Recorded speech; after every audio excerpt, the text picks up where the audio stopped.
I remember I was in a gymnasium. I was probably 5, and I was sitting on Santa's knee. We were given a gift, and then we were sent back to a school, into the schoolrooms. So everyone came and picked up their kids, and all the kids were gone, and I was there by myself. They actually shut the school down, locked the doors up, and I was inside, left behind. That's a hard thing to deal with, because in my mind, I know that somebody always comes. Somebody did come back to get me. I was in foster care from 2 to 7, and I think I was in 10 homes. All those years for me were lost because I didn't know where I was from. I didn't even know if I was Métis or Cree, or I could celebrate just being, First Nations or Indigenous, but to what level? My identity was lost. The Aboriginal food that people have come to know was never us. Indigenous cuisine is not Indian tacos. It's not Bannock. It's from this land. Introduce it to the world. I kind of want a journey to reinvent Indigenous cuisine as we know it today.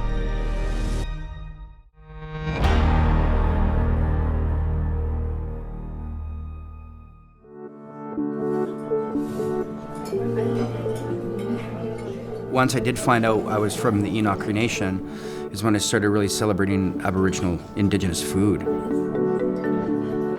My disconnect of food when I was a kid is because we didn't really eat a whole lot. And then when I became a chef, I was very excited about learning more about food because there's no culture around it. It was just you eat to survive, you eat to live, eat to keep moving on. That's terrible. That's a terrible way of thinking. There's so much I don't know about my own nation and the own history of the Miskosik people, the medicine people of the land. I mean, I'm learning this all the time, my own nation. Never mind the Blackfoot, who's a couple hours away, or the Blood, who's a couple hours away, or Pakani, Muscogese. Look, I don't even have enough information to teach. I'm still learning every day. I mean, that's why I go from nation to nation as much as I can to get that information. Celebrating their stories and their honor system, and their ceremonies, and their food, and their beliefs, and their families. And so that's kind of my approach to food.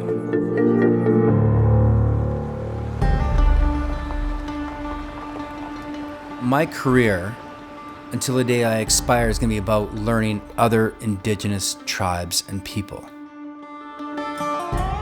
My trip down to the Kainai Nation, the Blood tribe, the people are incredible.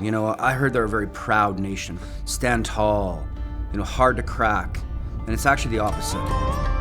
Cowboy Smith is a friend of mine. This is his territory, and he's my guide through all this. We're on our way to the Kainai Nation. Some call it the Blood tribe. This whole area, I call it home. I'm from both communities, the Piikani and the Kainai Nation.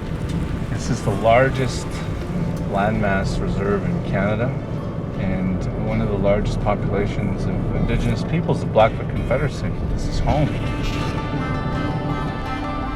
So for the Plains Cree, of course, bison is everything. It's a big, huge staple in our diet. What's the bison mean to the Kainai Nation?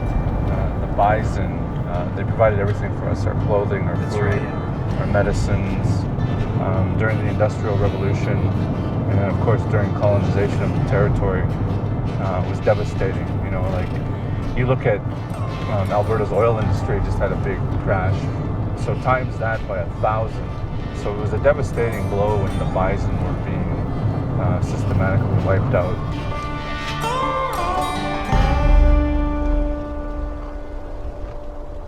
I worked with a lot of elders here on the Blood tribe, and some of the stories that were told, some of these hills, they looked like they were moving.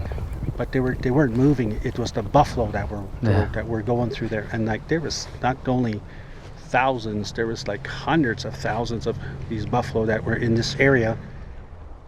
Dan Fox is a bison rancher here in the Kainai Nation. It's here where he shared his story to me of how the bison saved his life. Bringing back bison, bringing back the buffalo, bringing it back home must mean a lot too, just because of its spirituality as well, I'd suppose. Way back in the day, there was a lot of diabetes and cancer happening in our families. I was kind of like in my third stages of stomach cancer. There wasn't anything that was working for me. So since 2000, because of the buffalo that I've been raising, I started using every part of the animals, like 2 servings of bison meat per week, and a lot of bison broth too.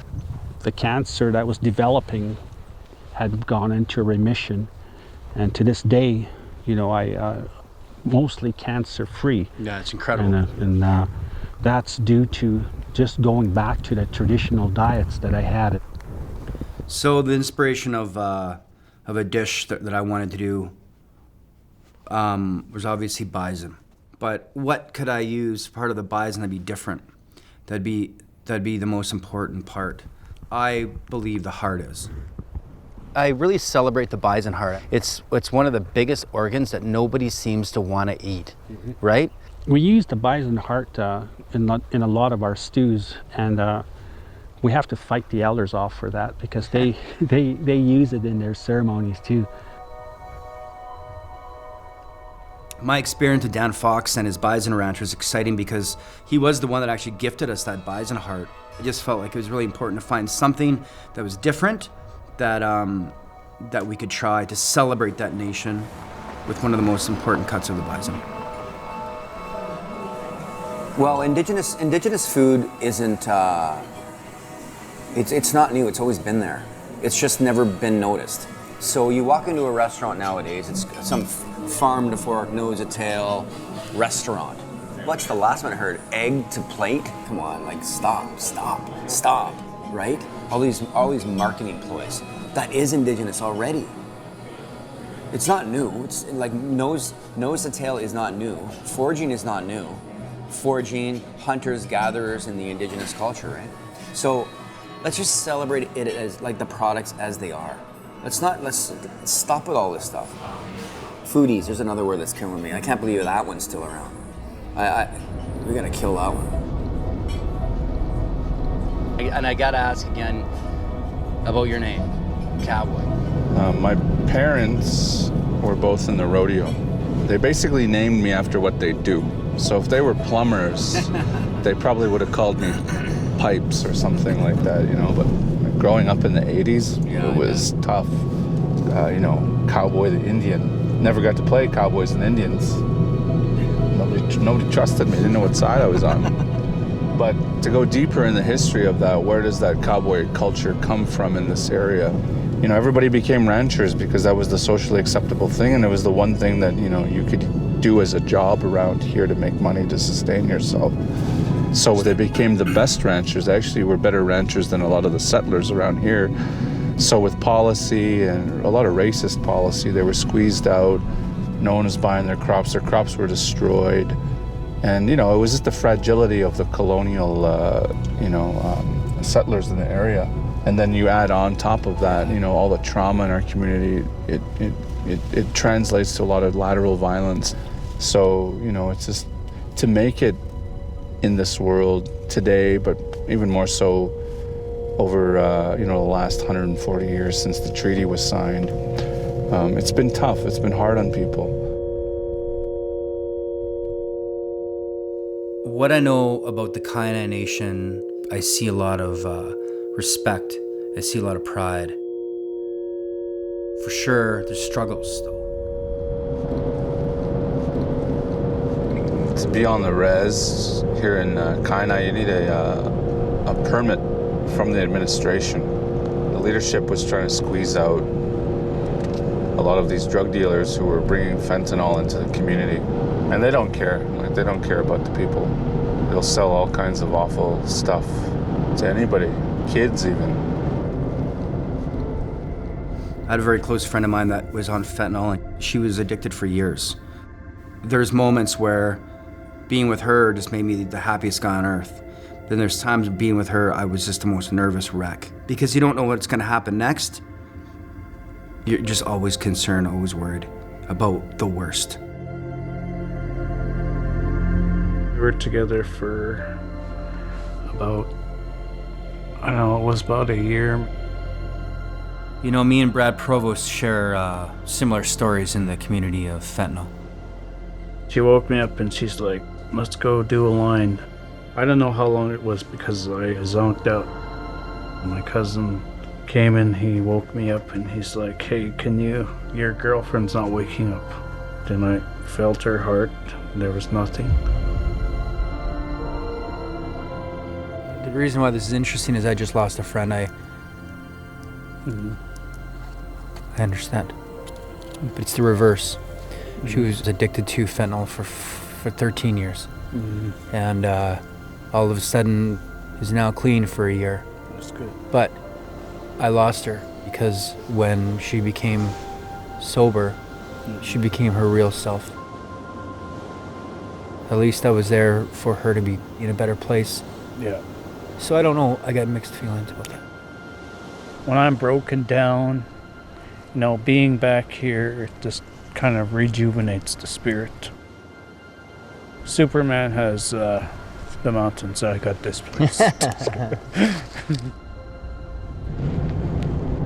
So, where are we headed? We're on our way to Standoff, which is the main town site here on the res.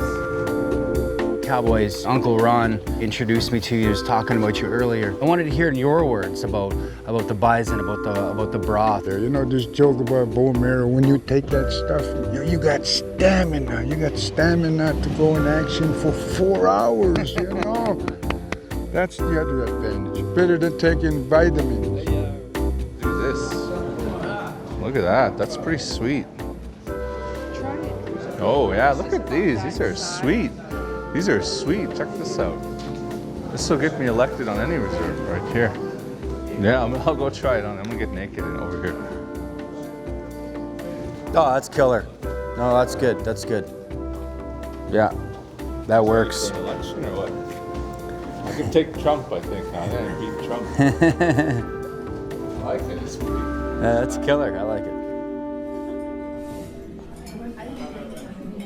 Indigenous cuisine is not Indian tacos. It's not Bannock. Indian cuisine is not fatty foods. Indian cuisine is Aboriginal cuisine is not any of this crap. It's all garbage.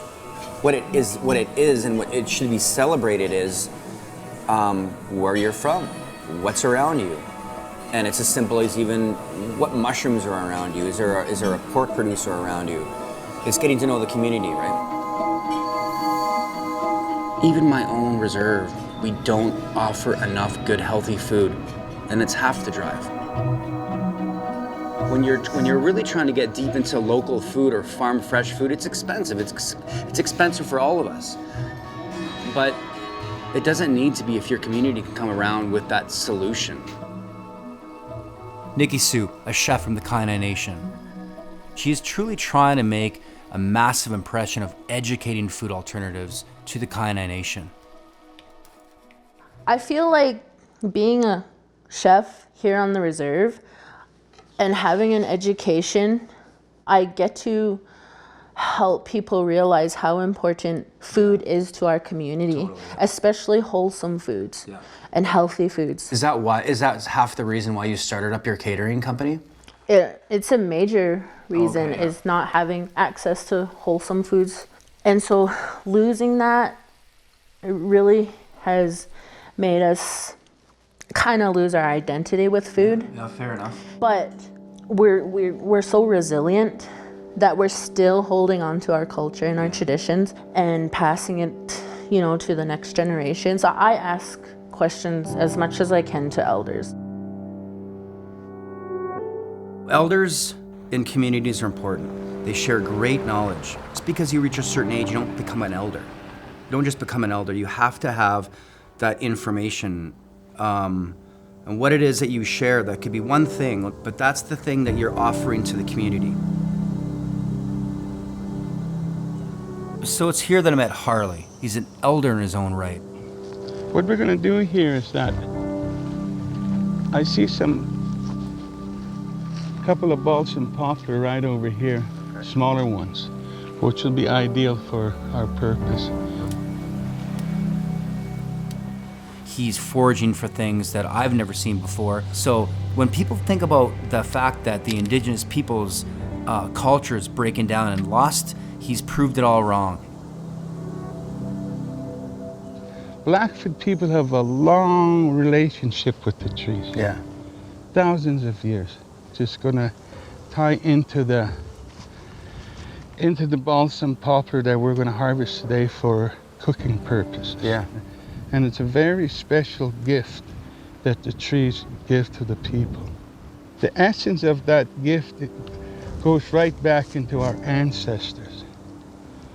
Their bodies, their flesh and bones, in turn became food and life and nourishment for the trees. Yeah. Very cool. You could probably find Blackfoot DNA in those very old trees. So you're about to eat something very special. Incredible. When we were with Harley, he taught us how to extract xylem from the poplar tree. And you have to be able to skin it lightly. Then you'll get this sweet flavor of xylem.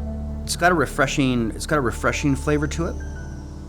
Got that sweetness and that fresh taste. It does. So I think tonight we do have that Bison heart that we're celebrating and talking to some of the people at the Kainai Nation and what Bison heart means. I think we're gonna take your idea and wrap the Bison heart around these sticks and cook them open fire tonight. And I think that'll pay homage to what you told us and honor you. I appreciate it. And hi. So Thank glad you. to hear, my brother. Thank you. Anytime I talk to my agent for this evening.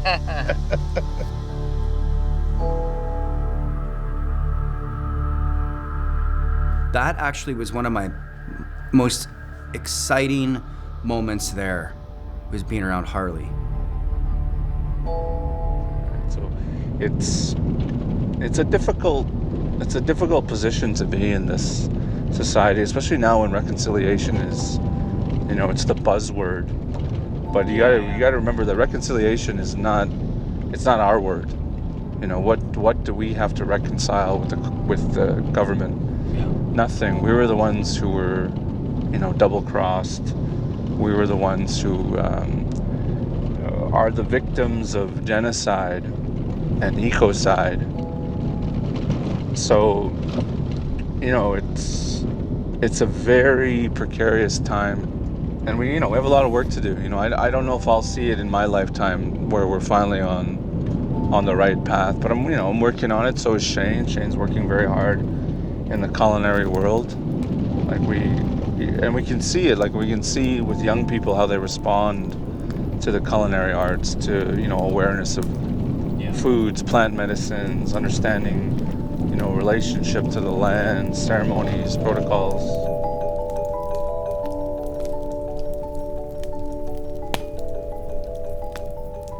So when we tried the xylem from the poplar tree, Harley together collectively thought we could incorporate that into the heart somehow. So what we did was we butterflied open the Bison heart, put that poplar that's got the peeled branches that only come around 3 weeks in a year. I mean, what a special time for us to be there, to experience that. And we literally wrapped the heart right around the poplar branches to try to extract a little bit of that flavor that would go into the meat. Okay, I would like to say a prayer today and make mention for the wonderful gifts that we're about to eat today. We also take a little bit of that food and we'll put it aside for the ancestors here. And also just like to make mention to our two chefs here who have prepared a wonderful meal for us. Hey. So,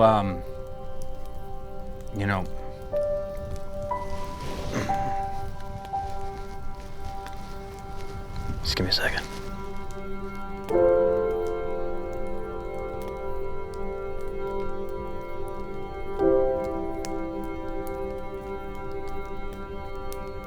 The best I do in my world is when I'm happy with somebody. Like all of us, if we have a partner that makes us happy, we're happier. It's her love, her care, what she felt about me and everything was just what made me stick through it all. It hurts me still today.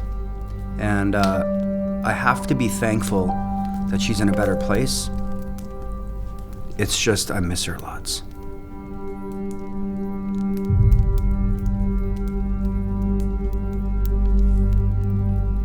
So, a couple days ago, I came here. I got to see this terroir, this territory a little stronger. Makes my culinary heart beat a little quicker. Sharing times with you guys is really important right now. Well, like I said, I'd like to welcome you all to my table in the finest china. Yeah. All right, I'm going in. Alrighty.